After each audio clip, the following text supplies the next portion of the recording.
So I'm actually really excited to talk with all of you about the Urban Wildlife Refuge Partnership Initiative. This is really an exciting new initiative for the Fish and Wildlife Service, and we're going to hear some great presentations on 3 of our new projects in a little bit. But first, I just wanted to give you a little bit of background on, why we decided we needed to do these urban refuge partnerships. It really came out of the vision document, and we identified the need to connect with urban audiences, and this is really essential if we're going to be relevant to the American people.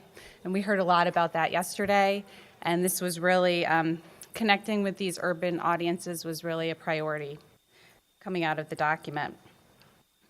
So we were charged, our Urban Refuge implementation team was charged with establishing a framework for creating new urban refuge partnerships. And we have to implement a refuge presence in 10 demographically and geographically varied cities by 2015. And we're off to a great start. We're going to be designating 8 new partnerships in 2013, and you're going to learn more about that today and also with the director's order tomorrow. So what are these urban wildlife refuge partnerships? It's where the service, the community, and conservation partners come together to promote conservation. And I just want to stress, it's the service, the community, which we heard about. We absolutely have to be part of the community effort, and our conservation partners. We can't do this alone. We need our partners to be there with us to make this happen. Most of these urban wildlife refuge partnerships will have special designated lands. These are not new national wildlife refuges.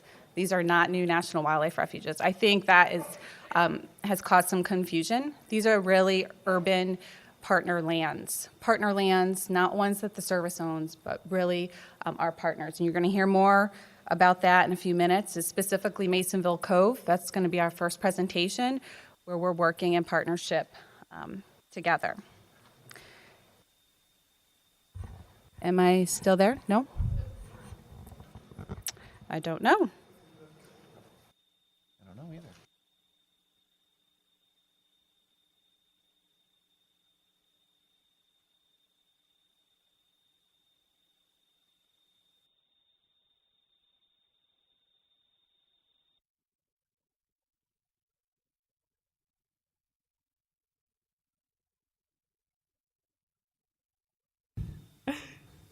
No? Okay, there we go.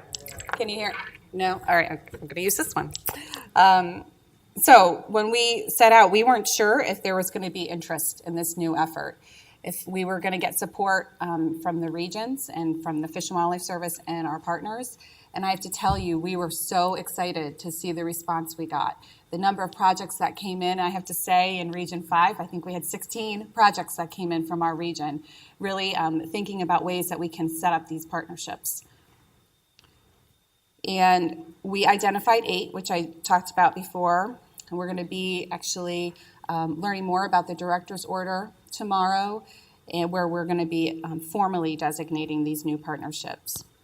The 8 designated urban wildlife refuge partnerships are in the following cities: New Haven, Connecticut; Chicago, Illinois. We heard a little bit before. We're going to hear some more today.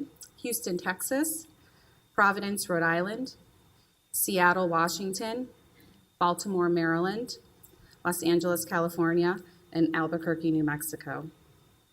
So what was the criteria that we used to pick these projects?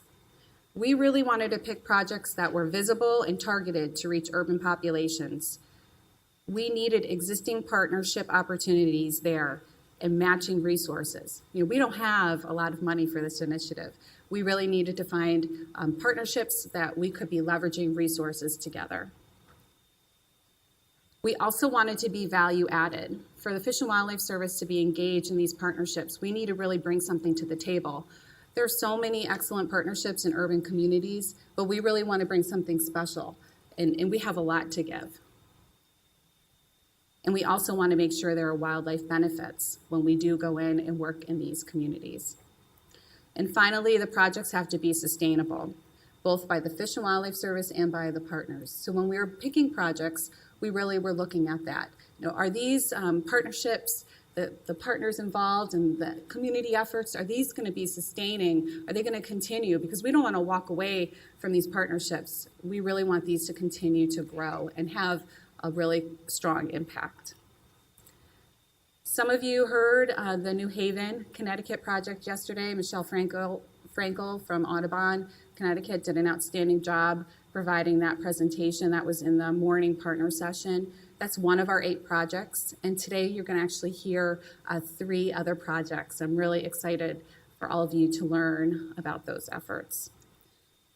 So our first presentation is from Genevieve LaRouche. She is the field office supervisor for the Chesapeake Bay Field Office, presenting on the Masonville Cove Urban Wildlife Refuge Partnership in Baltimore, Maryland.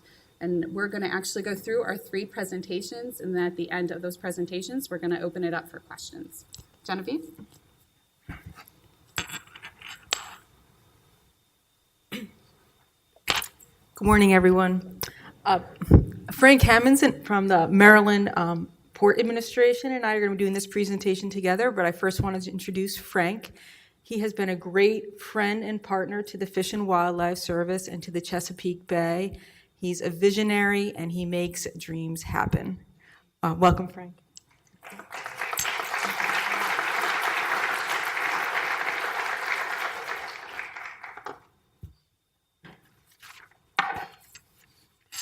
Well, thank you for that introduction. And I like to think I'm a visionary, but I will tell you, I have moments in every day when I'm sure I'm not. But let me give you just a little bit of my background. You understand why the project that we're about to tell you about is probably one of the most satisfying of what is now a 47-year career. So, and I've done larger projects, but I've never done one that had as many elements, that touched as many parts of our society as this one. I spent the first 13 years of my career with the Department of Natural Resources, at which point I was manager of shellfish programs one time. I was chief of planning and chief of technical analysis. So I had an environmental perspective and an environmental background. And then I went to the Maryland Port Administration, all economics, cargo, transportation. It turned out to be an advantage for me, though, because when I had a project I wanted to go forward with, and I was losing the economic arguments, I switched to the environmental arguments. Well, I had learned the economics, but they hadn't learned the environment. So I usually won those arguments because they didn't know how to answer. It's just one of the advantages that happens when you switch career paths. Let me tell a little bit about the Masonville project that you see right here. I'll tell you how we got there. We have to dredge about 1.5 million yards of material out of the channels of Baltimore Harbor every year to keep the harbor functioning properly. Well, you run out of places to put this stuff, you know, and you're always looking and constantly looking at a 20-year planning horizon, looking ahead. And our last option that we developed was Hart Miller Island before we got to Masonville. Hart Miller went to court, took 14 years to develop it, went all the way to the Supreme Court. You don't have to be real smart to figure out that's not a good way to do things, because we made a whole lot of enemies in doing that. It was a good project. It was well engineered, good science, but it was all planned and laid out before we talked to the citizens and to the residents. Big mistake. In 2003, we said we have to change how we're doing things. We have to get out of this paradigm and do something else. So we pulled together something called the Harbor Team. And the first people we put on there were the people who had been opposing us for everything we'd been proposing to do. Then we went to the neighborhoods, got them on there, all neighborhood organizations, everyone who had an interest in Baltimore Harbor, and sat down and said, do you agree that we have a problem maintaining Baltimore Harbor? And they said, yes. I said, okay, we're bringing you in at that level. You haven't liked our options with what to do with the dredge material, so what would you do with it? Well, 9 months later, and a lot of education later, and we keep track of this on a worldwide basis, the Harbor Team gave us a list of recommendations. And it was a list that we could have developed ourselves, but there was a huge difference. It was their list, wasn't ours. And I'll tell you that that makes all the difference in trying to get a project going. That's how we got to Masonville. Masonville was one of the options. Masonville itself is a most interesting place. It is where most of the Liberty ships were built in Baltimore Harbor. A lot of people think they were built out of Bethlehem Steel and Sparrows Point. Most of them were built actually in the Masonville-Fairfield area. Blue-collar neighborhoods. Masonville was a village there. It was later purchased by the railroads and raised, and now it's a huge railroad marshaling yard. But the people moved into Brooklyn and Curtis Bay, two blue-collar neighborhoods in that area, and they still remember Masonville. So it was very interesting at this point. Maintaining Baltimore Harbor is very important. It's $3 billion in wages and salaries, about 1.7 in business revenues, $1 billion, almost $1 billion in local purchases, and $300 to $400 million in local taxes and state taxes. So it's an important aspect of the economics of the state of Maryland. Oops, how did we get there? Okay, we switched order. That's okay. I'll just adjust. This shows you the Masonville area. You can see the placement site.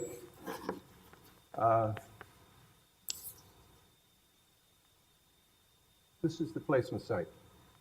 This is Masonville Cove. Now we're. This shows you what people used to do there 70 to 80 years ago. They worked in the shipyards that were there, they worked in the railroads, and they recreated in Masonville Cove, which I just showed you. So we're going back to them 70 years later and saying, all right, if we do this project, here's what we're looking at doing here. What would you like to get out of it? And in a neighborhood that now has about 14 to 15% unemployment, very high crime rate, drug problem, and that sort of thing, still blue collar, but a lot of people aren't working now. What they asked for was access to the water for the first time in 70 years, put a conservation easement on this so that the developer couldn't come in and develop it all once it got cleaned up, and it needed it. I will tell you a bit about that. And they wanted to be able to use Masonville Cove again, and they knew that it was full of wildlife. There were deer in there. This is in downtown Baltimore. There were deer, foxes. In fact, there were pheasants in there for a while. Rabbits, squirrels, all kinds of wildlife. They knew that and they wanted to preserve it. They also asked for an environmental center that would be used to teach their children about what had happened at Masonville, because they all were very much aware of what had happened at Masonville. So we said, well, I was head of the department. I said, I can do that. I wasn't sure, but I thought I'd go until somebody said stop, and nobody did. So basically what we did. This shows you, this is the kind of neighborhoods that you had here. A lot of people in the neighborhoods. And this is what we found when we went in to clean it up. It was a dump. It was a dumping grounds. It had the first debris and trash that we knew that had been dumped there was in 1904 from the Great Baltimore Fire. I don't know how many of you have heard of that, but most of downtown Baltimore burned at that point in time. And they started dumping here then. And they continued after that until we got there, basically. And when we got there, we looked at this. This is conditions of the shipyard that was there. Just to give you an idea, there are 27 abandoned vessels. Many of them had hazardous waste on board. You get a good storm, and they would leak out, and you'd get oil slicks from the wrecks that were there. And every once in a while, we'd go over, and there'd be a new one. People would see, well, if everybody else dumped their vessels here, so we're going to gift them with another one. And so they never did it in front of us, though. They always kind of sneaked them in. And in fact, in this area, the Coral Sea was an aircraft carrier, and she was broken in this area by a guy who broke so many environmental laws here that he was sent to prison. So we were looking at probably the worst, or at least one of the worst brownfields in Baltimore Harbor. And that was our project. We, in fact, part of an abandoned dry dock here. This was part of Masonville Cove. When we started cleaning up, we moved 62,000 tons of trash and debris out of here and hazardous waste. And we had to remediate. The funny thing is when we got rid of the piles of stuff that like that and like that, when we got rid of the piles, we found underneath the piles it was contaminated, and now we found out we were going to have to remediate the whole area, we're going to have to cap it, etc.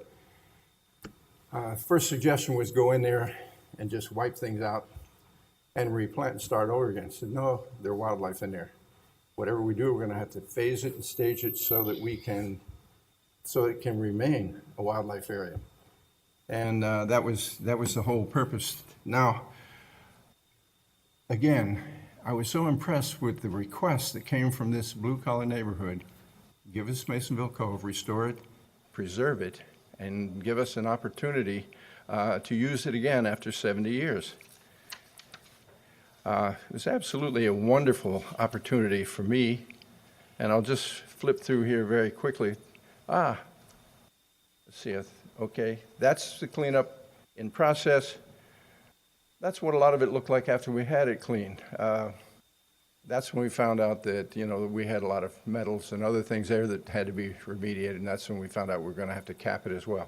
We had a plan, though, to preserve the best trees, those that were food and habitat sources for local wildlife, and try to preserve some corridors. We need to put more corridors in there for wildlife to move around, and because it's a bit open now.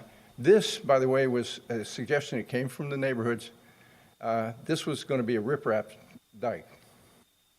They said that's part of the shoreline extending out from Masonville Cove. We'd like it to look natural, so we changed it and turned it into a soft shoreline now that has been planted, and we got the neighborhoods to help plant this. Okay, and let me see. Oh, this is part of phase one that's opened. We had a beer can trail down there. The neighbors used to get in there by cutting a hole in the fence, and then they marked their way down to the water with beer cans. I think we ought to put a memorial beer can trail in this preservation of wildlife, the wildlife habitat in this area. I will tell you that when we got this to this point and got this project going, we knew we are not wildlife managers. That's not what we do. We deal with ships and that sort of thing. And we knew we needed a partner to manage this. Well, we had an excellent partner that was working with us at Poplar Island, at U.S. Fish and Wildlife, doing an excellent job helping us to manage that 1,140-acre site. So we went to Fish and Wildlife again. And that's how we got to the point where this became an urban wildlife refuge. Just to show you, Masonville Cove, they asked the environmental center, they asked for it. They also wanted it to be a green building. It's been up and running. We've had something like 7,000 or 8,000 students through there right now. They learn about the area, they learn about Chesapeake Bay, they learn about the importance, they get a good idea of what it takes to clean up an area once it's been insulted like this one had. So and I think I need to turn over to Genevieve to take it on from here. But I did want to point to one last thing. They named their local high school after this project. Got a Benjamin Franklin High School at Masonville Cove. I'll bet you there isn't another high school in the country named after a dredge material containment project. I'm absolutely sure of it. But they were so sure that they would never see this. They told us at the beginning, we've heard promises from the government before. It'll never happen. And then we had one lady who was about 90 years old say, it's happening. I never thought I'd see it, but I am. One of the things government should do more of is keep your promise. Do what you say you will. So with that, what next? I'll turn it over to Genevieve.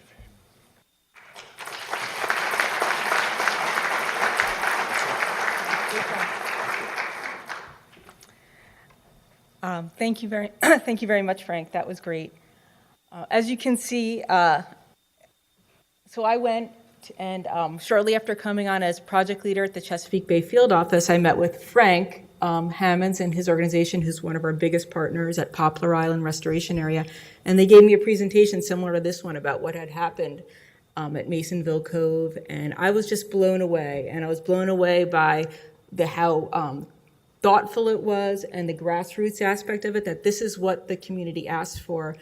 Something else that struck me too is they built a dock out there. The community wanted non-motorized boat access. They didn't want a bunch of motors come in. They didn't want a bunch of boats. They didn't want a bunch of basketball courts. They wanted something that could help them reconnect with the harbor, with the water, where they come from, with their roots. And that really impressed me. And I had recently been at the Vision Conference, at Conserving the Future Conference, and I knew about the urban refuge movement. I knew the direction that everyone was talking about, we really needed to go in here. And I knew something about, I've been reading about the demographics, and so I hadn't been thinking of a partnership like this at all. But once I saw this, I was like, the wheels started turning. And Sharon asked me to talk about what are some lessons learned so far in the project, and one of them is that you got to start talking to everyone about it and asking questions. I started bouncing ideas off of Cynthia Martinez and Jim. Is this a good idea? I was talking to Deb Rock. What do you think about this? Is this a good fit? Kevin Kilcullen. And then I talked to the regional office, and I got huge support from Sharon Marino. She immediately came down. She met with Frank. And as she and Joe McCauley said, if we don't do something like this here, where would we do it? They were as impressed as I was by the effort that came from the community and by Frank's leadership. So, as Frank said, how can government help keep its promises? And I heard a lot of illuminating talks here today about that sort of thing. Is the government just going to pull out? How can we really be value added here? So part of the challenge here and one of the lessons learned is, this was already a really well-established partnership. And I'd like to acknowledge Living Classrooms and the National Aquarium. Beth and Holly, could you stand up here, please? They have been involved from the start.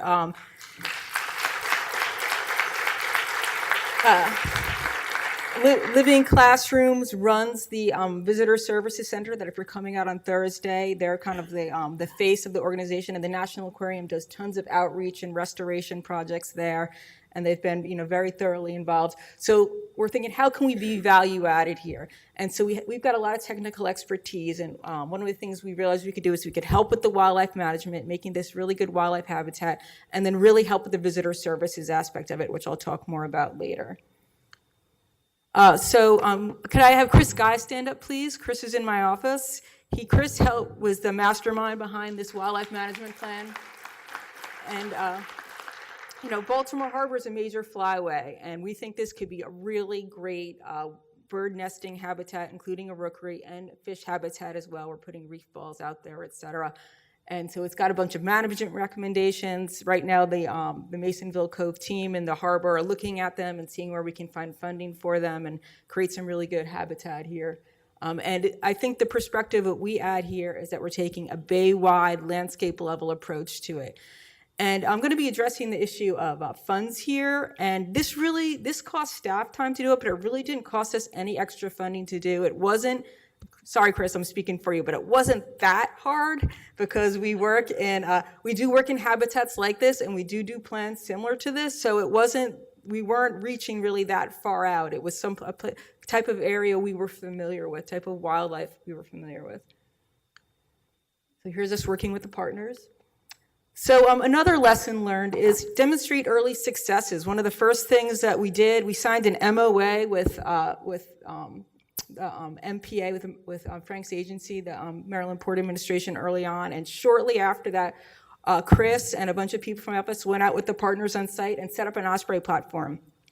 This platform probably cost about $2 to construct, and screws and nails. It's all found materials. It cost some staff time. It was a feel-good effort. And it really helped build a sense of momentum and trust. Wow, things are really happening. We're not just sitting around meetings talking. And so probably one of the most useful things we've done for Masonville Cove is this visitor services review. Can Brad Knudsen and Laurel Harrelson stand up from Patuxent Research Refuge?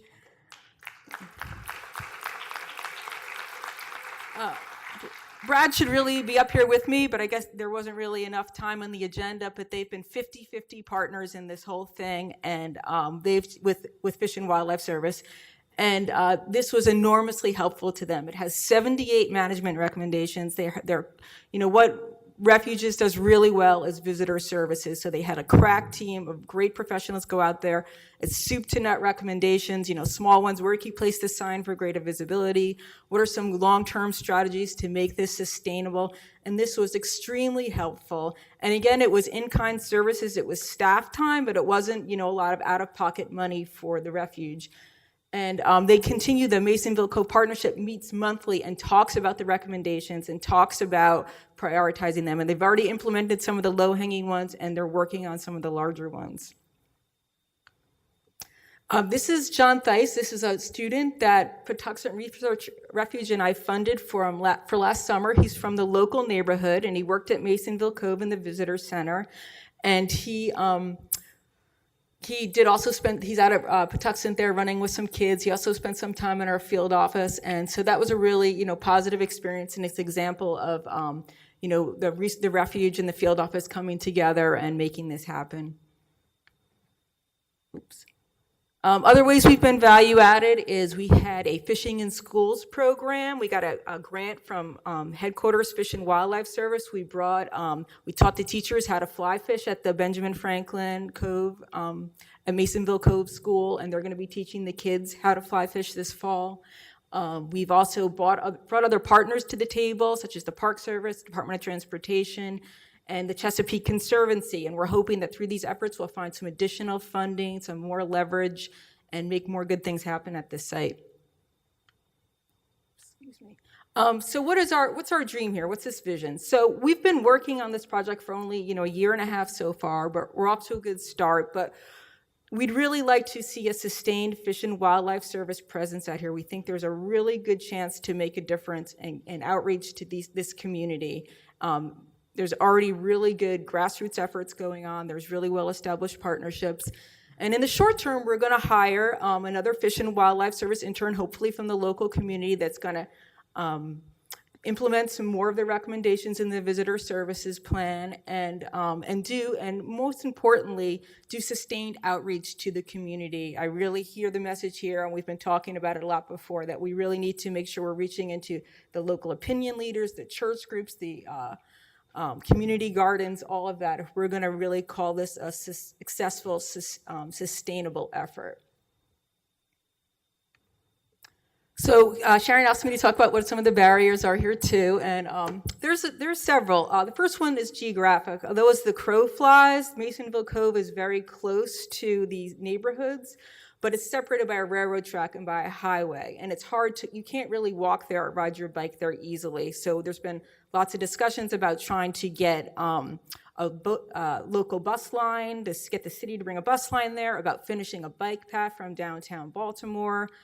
So we really realize this is very important. We need people to be able to get out there who don't have cars. We want this to be something for the people and not just for people who are better off and can drive.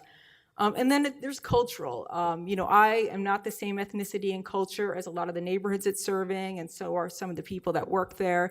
And I think that's why we really want to be able to hire locally and get the local community involved. And then, there's cultural within the Fish and Wildlife Service too. We all know, there is a big bias towards working in pristine areas, with low density populations. So we got to figure out a way to, overcome that barrier. And I think this conference is a really good start. And I think by showing success, showing, for example, that this could be really good, high quality habitat, and that people will come and appreciate it and take ownership and stewardship of this site, I think that's how we can show success. And then finally, money. This is a hard time to be starting up new projects. I sometimes hear some cynicism about it, but this project's a demonstration where people can really come together and bond together when there's not that much money. We need each other. There's not enough money to go around. Sometimes when there's a lot of money, we can all kind of get into empire building and we don't need each other, but this is a case where I don't think money necessarily needs to be a barrier. We could just be more creative about it. I saw in the Standards of Excellence, there's a lot of talk about measuring success, and I think that's really great. That's really important. We have lots of ideas here too about it that we'll be sharing. Right now we do before and after surveys of students visiting the site. For example, do you appreciate the Chesapeake Bay more and nature more? And we feel that appreciation is the first step towards stewardship and ownership. And there's lots of other ideas to explore here.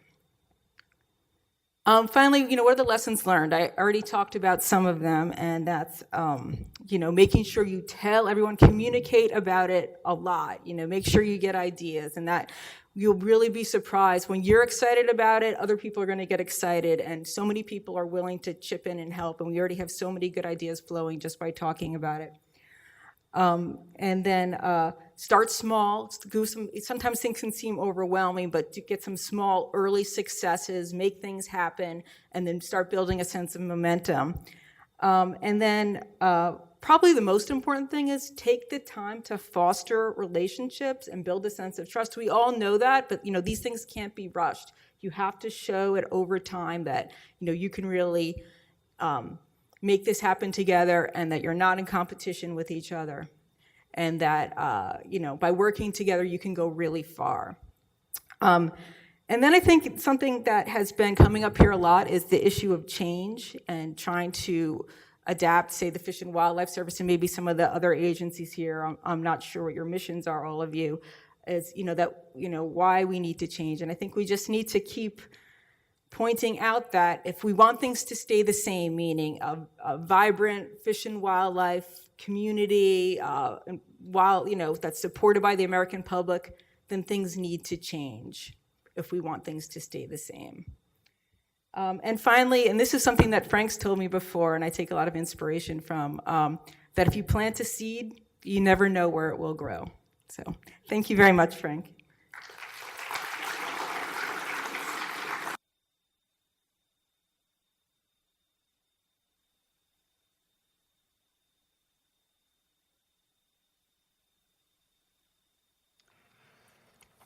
Okay.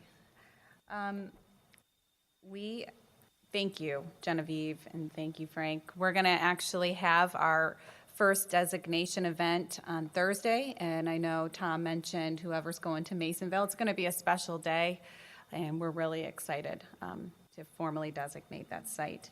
So next, we're going to be talking about the Providence Parks project, and we have Janice Nepshinsky, Visitor Services Manager from the Rhode Island National Wildlife Refuge Complex, here to present this project.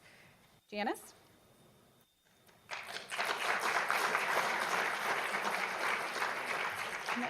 Put the microphone on you. You're so short. Is this work? This is working now, so that's going to help. I can put it up higher though, Sharon. So can you hear me? Hello? Can you hear me? Okay. Nice to see you all. A little bit closer? How about that? Better? Okay. Hi again. Nice to see you all. Thank you. So happy to be a part of this first Urban Academy. But what makes it even more special is that we are here sharing this academy with our partners. Some existing old partners and some wonderful new partners who are dedicated and passionate. So this makes it very special. So today, Beth Charlebois, standing next to me, who is the Director of Neighborhood Providence Parks and Recreation, and I will be presenting together. Beth has worked for the Parks Department for over 25 years. In this role, Beth and her staff maintain over 100 neighborhood parks. She also manages the recreation staff that provide year-round programming and brings recreational, health, wellness, and art opportunities to the 9 recreation centers and parks. Beth is very excited and committed to this project. Also in the audience, we have Tim Mooney, Preserve Manager of the Nature Conservancy, and Carrie Hawthorne, Manager of the School Programs for over 10 years with Roger Williams Park and Zoo. They will be available for questions afterwards. Stand up. Okay, stand up. Tim Mooney, right here, and Carrie. They will also be available at the poster session, too, to share their stories. And we also want to thank additional people who have written the grant with us and who are still working on the grant, and that's Charlie Vandemore, our refuge manager, Juan Carlos Geese, our deputy, and Suzanne Payton of the Coastal Program. Charlie's right there, and Juan Carlos is right there. Just so, thank you. So Beth and I are going to present like we're at the Emmys Awards, like side by side, because we're all winners. So here is our project. So whoops. Okay. So why Providence? It is the most populated city in Rhode Island and anchors a metropolitan population of 1.6 million. It has the 8th highest percentage of pedestrian commuters. Providence is located at the head of Narragansett Bay, with the Providence River running into the bay through the center of the city. I mean, how cool is that? Oh, thank you. No? Sorry. Okay, that's all right. Many school children and families do not have the resources to travel to rural national wildlife refuges like Rhode Island. Most of Providence lives under the poverty level, and all of Providence falls under the umbrella of the poverty criteria. Providence has one of the most diverse makeup of nationalities of any major U.S. city, with populations representing Hispanics, African Americans, Asians, Native Americans, and Pacific Islanders and non-Hispanic whites. We realize it's important to reach the urban youth where they live and work. The Rhode Island refuges are a 45-minute to 60-minute drive south. And we also have existing collaborations with conservation partners, such as the Nature Conservancy, Roger Williams Park Zoo, Audubon, Save the Bay, the state, and many more, as you'll see. But it's not just how many partners there are that makes it important to choose Providence. It's also the diversity of these partners. Look, you see a zoo, river councils, the state, land councils, land trusts, tribal members, artists, teachers, city parks, schools, local businesses, friends group, neighborhood association, and park conservancies. Oops. So why Providence Parks? The Providence Park Department offers a diverse park system that spans over 100 parks in 26 neighborhoods throughout the city. It has 9 recreation centers that house after-school, evening, and weekend programs, summer learning experiences, and community events. Most parks are within a half a mile of the school. Many are on a bus stop or already used by schools as recreation and recess areas. These parks offer a variety of recreation opportunities such as green spaces, athletic fields, walking trails, fish ladders, rivers, bike paths, and canoe kayak launches. It's also the home of Roger Williams Park Zoo, a local leader in environmental education and outreach. The service is currently working with the zoo on captive breeding of federally listed species. So Janice just referred to over 100 parks in Providence, and besides our 430-acre Roger Williams Park, which is the home to the Roger Williams Park Zoo, the city has 112 parks. 95 of those parks are directly embedded in the neighborhoods. As you can see, our park system hosts many opportunities with a number of athletic fields, outdoor pools and water spray parks, recreation centers, walking tracks, an ever-growing number of community gardens, and 3 conservation areas.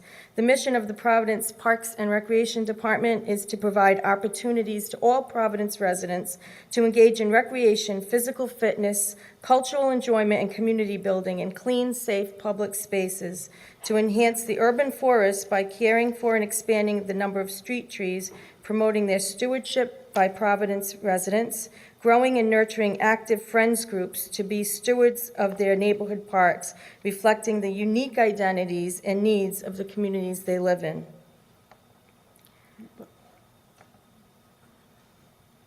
Go back. Sorry, where'd I go? Go Where'd it back go? one more. There you go. Sorry about that. Providence is only 20.5 square miles. 18.5 of that is land and 2 square miles of waterways.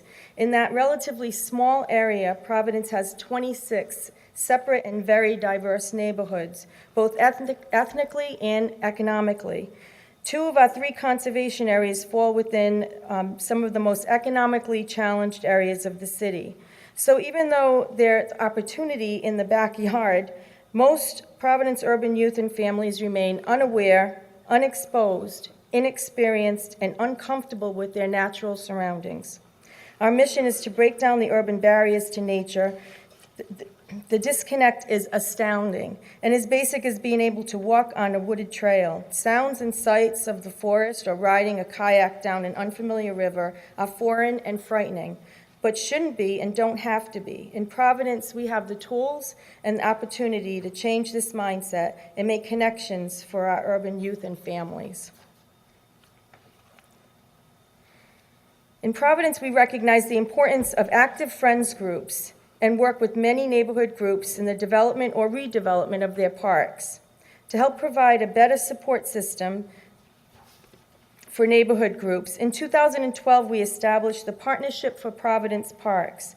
This umbrella 501c3 organization helps us to connect and unify friends groups throughout the city. Through the partnership, friends groups are encouraged and supported in working collaboratively with city government. And the Parks Department is brought together with people who are excited and motivated to make the most of their neighborhood parks. In just 1 year, the partnership has grown from 13 active neighborhood groups to over 30 groups, as well as grown relationships with existing community organizations and our local schools. Together, the Parks Department and the partnership are the portal for this initiative with the service to connect and engage our urban community with nature. So the partnership has worked with the Parks Department to increase the number of neighborhood groups in areas of most need. These are some of the most densely populated, low-income, high-violence areas of the city where neighborhood parks have become unused, deserted spaces. The partnership has helped the Parks and Recreation Department to collaborate volunteer groups and partners and develop unique parks that reflect the strengths and positive identities of the community, teaching how to conserve resources, repurposing, recycling, revitalizing, and recognizing how nature, the most basic natural elements, transform urban parks into soothing, comforting oases in the city. Innovative programs and events help us to bring children and families into the parks and create urban, vibrant community hubs where they can play, garden, bike, boat, learn, and then teach the next generations.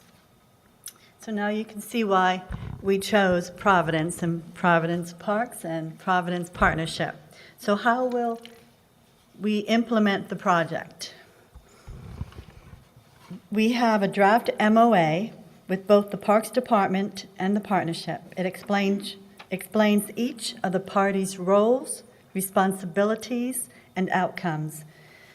We just completed our cooperative agreement with the Partnership of Providence Parks to fund a conservation program coordinator, student employment, existing partner program support, habitat trail and signage work, and a kiosk display at the Providence Airport.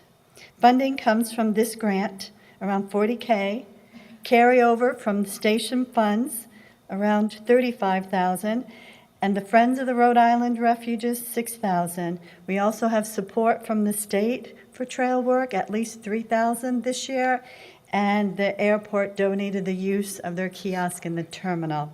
Wonderful partners so far, but we're working on more. The program coordinator will be familiar with Providence and will bridge the various conservation partners, the parks, and the schools and the service. We will build on existing programs and provide support and resources. Oops, it goes fast. Okay. The complex has 2 full-time visitor services staff, which I'm one, and a dedicated volunteer cadre that provide over 17,000 hours of service. And some of this is in environmental education and wildlife interpretation. There's existing trail assessment and education support from these partners, such as the state, the Nature Conservancy, the zoo, the university, and other organizations and colleges. The Coastal Program for the U.S. Fish and Wildlife Service provides expertise for fish passages and conservation breeding and habitat restoration. And we also are working towards developing awareness materials, including a kiosk to be placed at the airport. There's a picture of Tim Mooney of TNC. He's actually giving a talk on a vernal pool, but he is assisting and has already begun assisting with the habitat trails and signage assessment. Here's a quote from Tim Mooney. "This exciting new partnership with the Refuge system, the Providence Parks, and the zoo allows the Nature Conservancy to engage urban communities in Rhode Island at a scale far beyond anything we've ever attempted on our own. It's a terrific opportunity to build new relationships, reach new audiences, and most importantly, help the children of Providence see that nature is not some faraway place. Nature is right in their neighborhood. Nature is clean air and clean water, city parks, and locally grown food. Nature matters to all of us." Thank you, Tim. You go? So when deciding on our approach for this project, we first looked at our park system to evaluate parks for the most unique environmental education opportunities. They had to be parks that we had active and engaged partners, but they were also where we had greatest needs for environmental education and community involvement. They also had to be partners that were able to sustain long-term programming. We had to be aware of cultural and language barriers and knew that our partners had to be known and trusted by the community in order for us to be successful. So we selected 6 parks with physical attributes of natural settings, forests, ponds, and rivers, where we have active partners who really get it. Partners who believe in our mission, believe in educating the next stewards of the environment. We knew once the initial connection to nature is made, that the connection is forever there. So what's the best way to get our very serious message of conservation across? It's to educate by fun. Providence is lucky to have some innovative partners teaching environmental education through fun programming. The Woonasquatucket River Watershed Council created the Red Shed Bike Shop from a discarded storage container and placed it in one of our parks. With that shed, they started a program teaching kids how to rebuild discarded bikes. They rebuild them, teach them how to safely ride, and introduce them to bike paths. And we're lucky to have a bike path that happens to be connected with that park.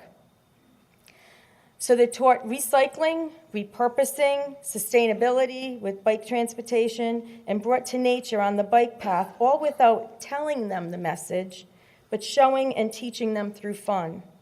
The urban pond procession educates what's in and around our waterways using art, music, concerts, and parades for fun lessons that are remembered.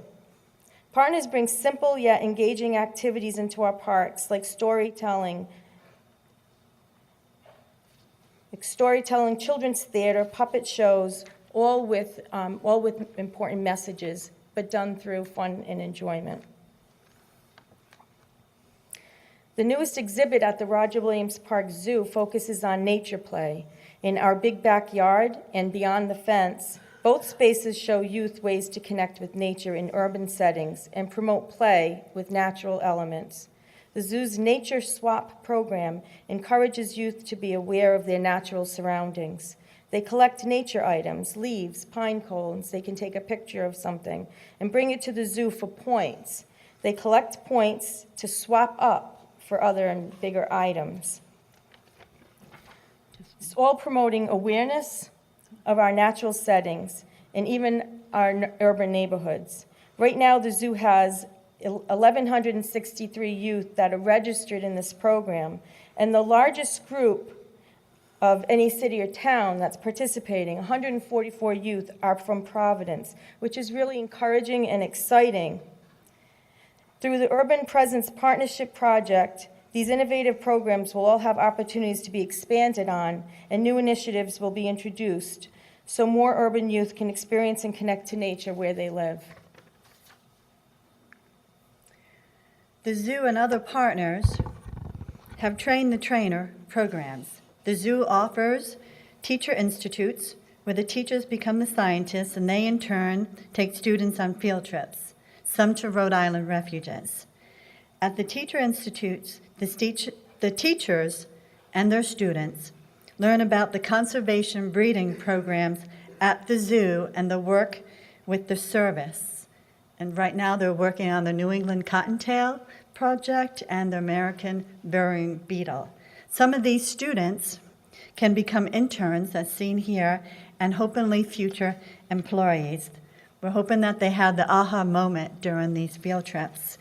Carrie Hawthorne, she works with the zoo. She's the manager of the school program. She has at least 60,000 students that come through the program, both at the schools and at the zoo. And she's also on the board of the Rhode Island Environmental Education Association. So again, great connections and great leverage to work together with these partners to obtain grants. So thank you, Carrie. We are working to develop action plans and conduct ongoing evaluations of programs implemented to inspire youth, break urban barriers, and bring awareness to the natural environment all around us. We will develop the action plans for each park that we picked out. We'll assess the number of partners engaged and committed to future participation. We'll assess participation in wildlife-related programs. We'll monitor conditions at the habitat restoration and interpretive sites. And we'll look at maximized sustainability, such as leveraging funds and challenge cost-share grants and other grants. The next thing we want to show you is a fun video that highlights the work of the Urban Pond Procession that brings together artists and scientists, that's us, educators. I don't have time for the We video. know? No, Okay, I think we'll you know show what? it at the We can poster show it at the session. poster There we session. go.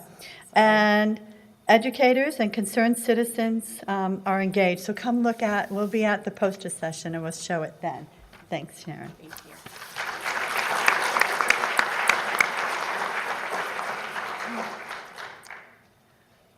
Thank you. That was a great presentation. Next, we are going to be talking about the Chicago project. This is our last one that we're going to be highlighting. And Louise Clemency, the field office supervisor for the Chicago Ecological Services Field Office, is unable to be here today.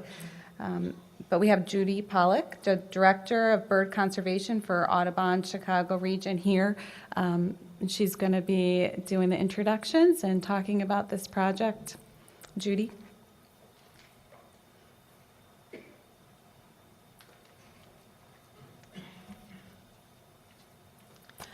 Hi.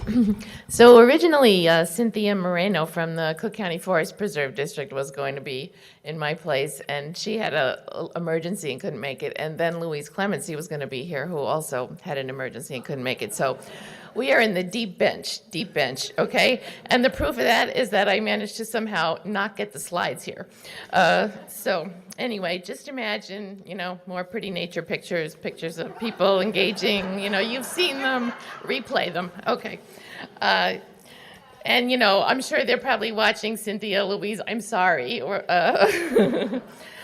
So we're going to start, this is a partnership between the Forest Preserve District of Cook County, the Audubon Chicago region, and Eden Place Nature Center, and with lots of support from Fish and Wildlife Service, as you've already heard. And we're going to start just with the question of why is Chicago important for wildlife, which gets to this whole urban refuge concept. So luckily, 100 years ago, we had a lot of visionaries in our civic life who set aside a big belt of natural areas around the city because they knew that it was really important near an urban area to have places for urban people to get out for recreation. And we're still, I think, really working right in the heart of that same vision today. So there are 69,000 acres in Cook County. That's the county that contains Chicago. 11% of the land is in the forest preserves, in the Forest Preserve District. And in my part of the world, the counties are the big natural area landowners. So you may be surprised to hear that Cook County has the second biggest number of endangered species in the state of Illinois. So we're not really talking about degraded natural areas that have been saved. Although certainly they have their large share of degradation, but there's a lot of really rare, interesting, vital nature that is. That's an important resource for us in the Cook County Forest Preserves. The Forest Preserve celebrated their centennial this year, and they came up with a number of legacy projects. And one quote from that process is, "Everyone in Cook County will feel welcome in the preserves and will seek them out for learning, renewal, and fun." And so they have a number of centennial projects, and one of them has to do, a lot of them engage partners, which is why we're here. So we're really happy that one of their strategies is reaching out and engaging other partners in working in that wonderful asset of the preserves. There is a network of nature centers in the forest preserves, and part of this project will be for them to provide information about National Wildlife Refuge system, and we're really lucky to have a brand new National Wildlife Refuge quite near Chicago, within probably about an hour's drive for most people, and that is the Hackmatack National Wildlife Refuge. And Nancy Williamson is here somewhere from that refuge. Oh, she's all the way up and back there. Hi, Nancy. So that's our local refuge partner. Okay, so I want to talk a little bit about the Wild Indigo partners, and then I'm going to hand it over to one of the key partners. So Audubon, Chicago region, you heard a little bit yesterday about Audubon, but we're a national network, and we're focused on engaging citizens with nature. So it's kind of a natural partnership for us to be engaged with the Forest Preserve and Eden Place in this effort. We have a new strategic plan that focuses on bird-friendly communities initiative, and we work with communities in the field, at home, at school, at work, and public places, and in faith communities. So for Audubon, this Wild Indigo project is an important demonstration of what a bird-friendly community looks like for us. And then our local Fish and Wildlife Refuge, the head of our Chicago field office is Louise Clemency, and that office has been there for quite a while, and they have been really instrumental in making Chicago into like sort of one of the premier bird-friendly communities. And we have, again, this tremendous resource in Chicago of migratory land birds that are just falling out of the trees during migration season. We're surrounded by the lake on one side, and you've got a lot of ag fields on the other side. So these natural areas just naturally attract tons and tons of migratory birds. And so there's really important, valuable conservation work to be done right in the city of Chicago. And Chicago has embraced that largely because of the presence of that field office and some programs like the Bird Treaty Program, which have gotten a lot of innovative things going on in Chicago. And the district has also done work, the Forest Preserve District has done work with the service on Eastern Prairie Fringed Orchid and Massasauga rattlesnake, which are also present in the Cook County Forest Preserves.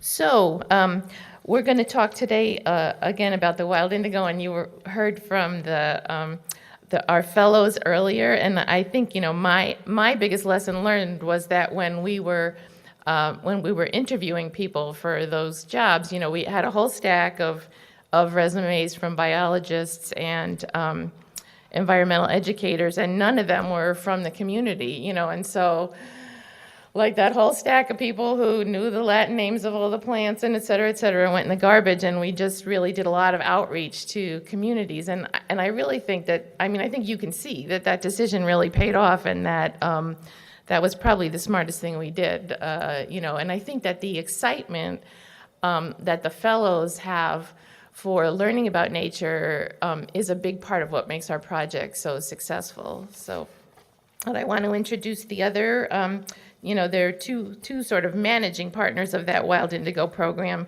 and it's a kind of a true equal partnership between Eden Place Nature Center and Audubon. And so I want to introduce my partner at Audubon, at Eden Place Nature Center, and that is Michael Howard. And he has been active for a long time in the Chicago region on starting out in environmental justice issues, clearing a dump site in an area that was plagued by lead poisoning and turning that into a nature center, which is Eden Place Nature Center. And he's the head of Fuller Park Community Development. And I know that he has a lot of fans across the country, including many people in this room. So I just want to bring him up and welcome him to the podium.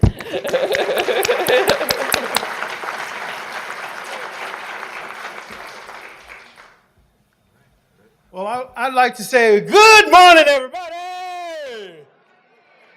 My name is Michael Howard. I am the head cook, chief bottle washer of Fuller Park Community Development. I also happen to be the founder. But basically, I tell people I exist to serve, and that is serve my community, to try to be a resource for them, to connect them with great people like you. Because basically, it's a whole different culture on the south side of Chicago. We talk about baseball a lot, we talk about the Bears, but when you start talking about birds and snakes and redneck geese and all the rest of that other stuff, and you start talking about ringneck something else, and you start talking about web-footed this and that, those are the responses I get all the time. And so what I'd like to do is not to bore you with me. I'm going to show you a quick video to just introduce you to the path that we have taken to get to where we are today. And so this video, I think, summarizes it in about 4 or 5 minutes. And then I'll probably take questions with the rest of the staff at another time. And here we go. Let's hit that start button. It's gonna fly. Uh-oh, clear. Do it again. It played before, people.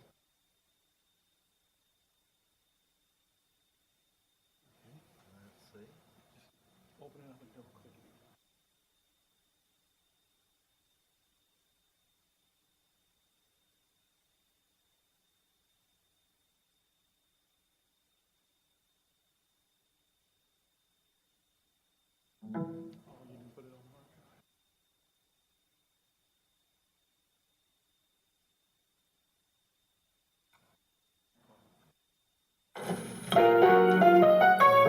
And sometimes you get weary. And the Bible says you shouldn't grow weary of well-doing. The butterfly's gonna fly over and they land on the flowers and they smell them. Stop. One minute. Oh, look, yeah. All the time.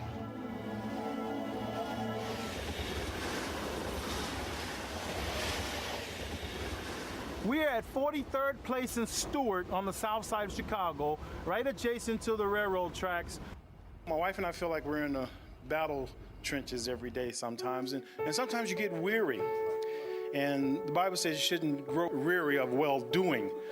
In 1993, Army veteran Michael Howard, his wife Amelia, and their 5 children moved to Fuller Park, one of Chicago's poorest neighborhoods. The smallest of Chicago's 77 communities, Fuller Park extends only about 4 blocks between the railroad tracks and the Dan Ryan Expressway.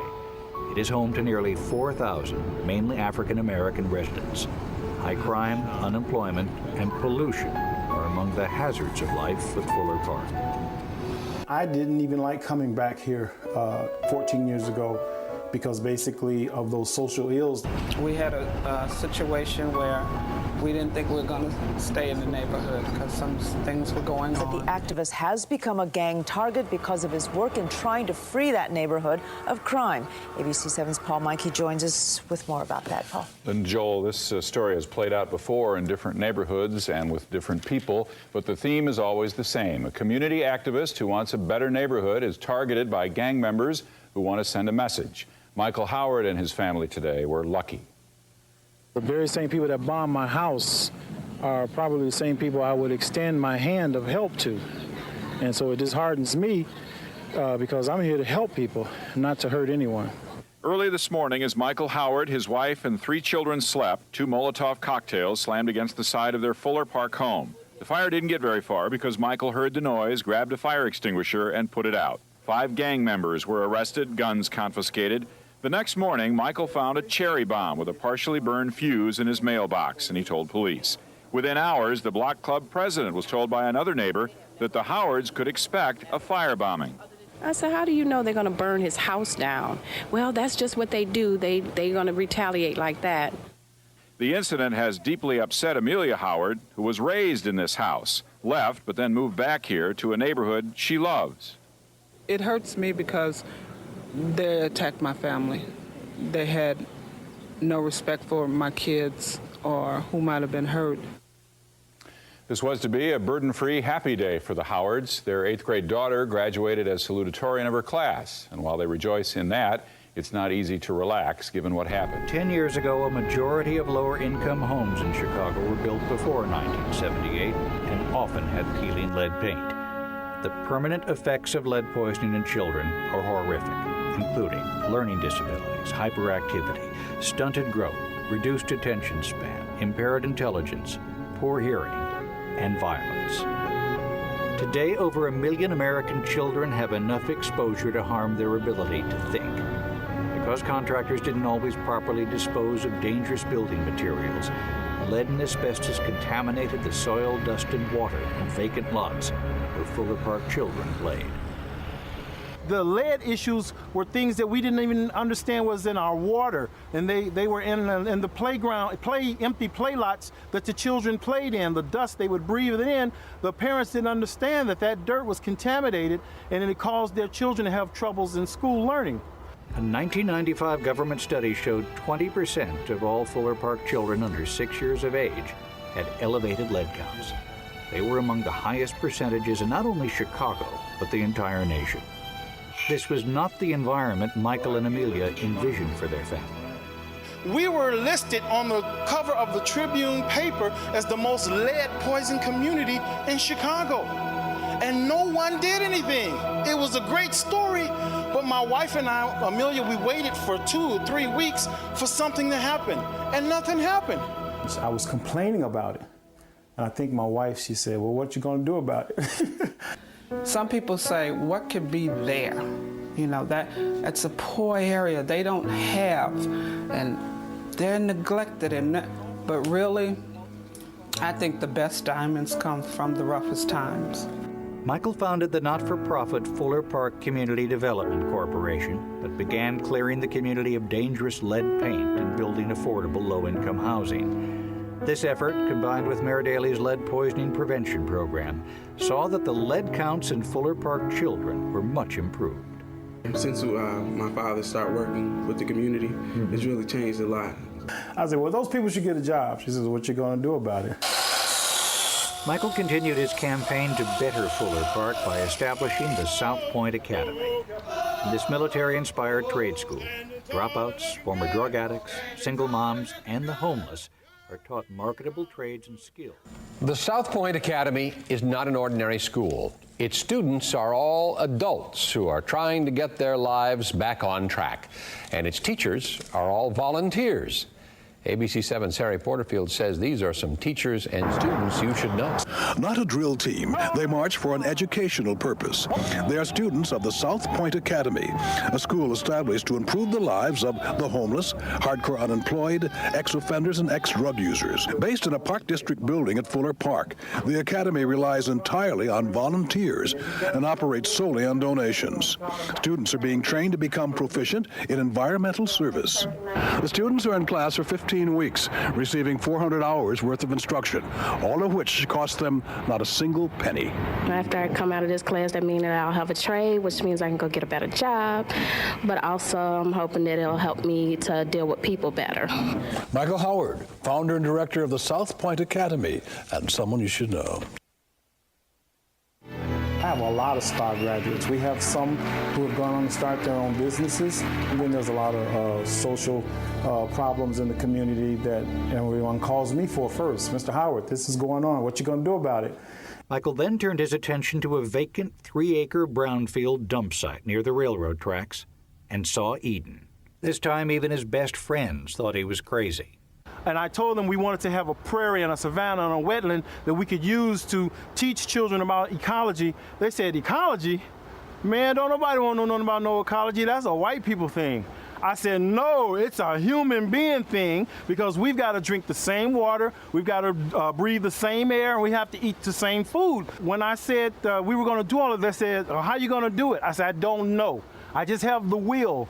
With little funding, Michael called upon the neighborhood to build a local paradise. It wasn't for all that they do with us. We couldn't. No, we couldn't do it. We couldn't. We borrowed bulldozers, we borrowed backhoes, and took 23 tons of concrete away for us so that we could start planning this place out and turn it into a learning center known today as Eden Place. Eden Place is a doorway for the South Side residents of Chicago to the world of nature. With a few people from the community, we've been able to will this place into being. Most of the plants you see here are donated plants. The fence that you see around Eden Place, that wrought iron fence, is a donated fence. The materials even for our pavilion are donated materials. The benches that the students sit on is donated materials. So I'm very optimistic. I have to be optimistic, because if I wasn't, none of this, I think, could come to fruition.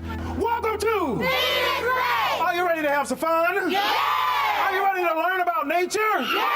Do you want to know what a prairie plant is? Yeah! Do you want to know what a native preserve is? Yeah! Do you want to know what a composter is? Yeah! Well, you're in the right place. You're at Eden Place. I wish I had a garden or something like this. I had the feeling that for them, nature was always something somewhere else, somewhere outside the city. And so we had to basically retrain the children in our community that nature is everywhere to be found, and that they can actually have a piece of the nature that they see in their mind's eye right here in their own community of Fuller Park. I come here on Sundays. I come here every chance that I get, because this place is a nature oasis, a sanctuary in the middle of the city that there are not many places like this anywhere. And Michael taught a class that was called Decomposers, and that worms, slugs, bugs, that kind of thing, that's nature. And the plant has holes in it. What does that tell us? Somebody's been eating. Somebody's been eating. That's right. You got a fire ant? Somebody tell me, are ants decomposers? Yes. Yes. Look at there. He's got a slug on his finger. What's our word for the day? Decomposers. All right, here we go. Everybody, let's go. I use environmental education at Eden Place Nature Center to save lives. And so we use the green and the outdoors to fight that apathy. We use it to fight poverty. We use it to fight literacy. We use it to fight drug abuse. We use it to fight racism. We use it to fight indifference. We have a little young man named Michael. He was a terror until we made a gardener out of him. And now he's the #1 guardian of the plants out here. And it's that enthusiasm in a child that turns me on. It was a devastated, sad place. and now it's been converted, so it is truly an Eden place. I call it my miracle on 43rd Street. What we really do at Eden Place Nature Center is we try to improve the quality of life for our neighbors. It's just that simple. We love Eden Place! Say yeah! You know, since I've been working with the Fuller Park development, community development, I've seen a lot of changes in the lives. Green is going to ask you for some money in a minute. And I know that's not what we're here for.